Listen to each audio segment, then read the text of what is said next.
Combining grayscale narrowband images into a color image can seem to be daunting. In this example, I will be using the SHO Hubble palette to create a red, green, and blue color image. S stands for sulfur 2 and will be my red channel. H stands for H alpha and will be my green channel.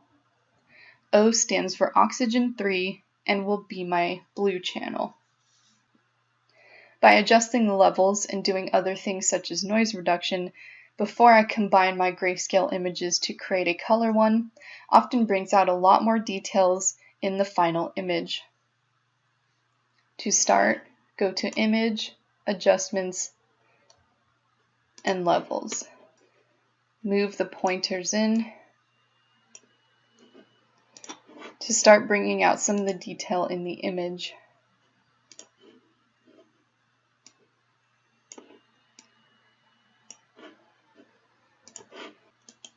Adjust the image to a point where it looks good and you can see the structure of the image. This is all done to your taste and how you want the image to look. I have done the same for the H alpha and the O3 images as well. From here, use Ctrl A and Ctrl C to select and copy the entire image, then go to File, New. The pixel size of your image will be copied to the clipboard.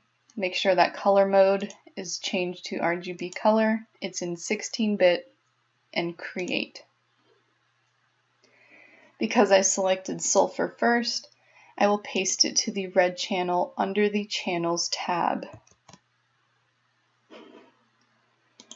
H alpha will be for green, so Ctrl A, Ctrl C, and paste it to the green channel.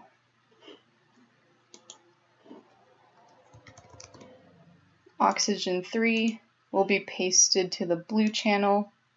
Make sure that as you are pasting these, you are selecting only the channel that you are pasting to and not the entire image.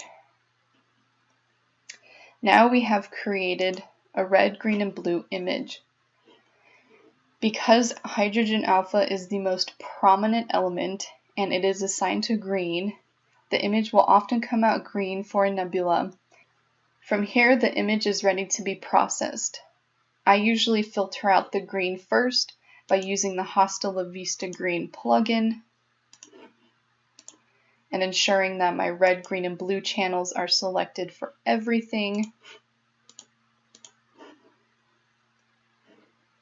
And while the nebula looks a lot more faint, the golden turquoise motif of the Hubble palette is visible. Then, creating my threshold points and using a selective color layer adjustment, I can then manipulate each color in this image to bring out the details and get rid of unwanted colors, such as the blue in the background. The technique used here of copying and pasting is the simplest and fastest way to create an SHO color palette for narrowband image.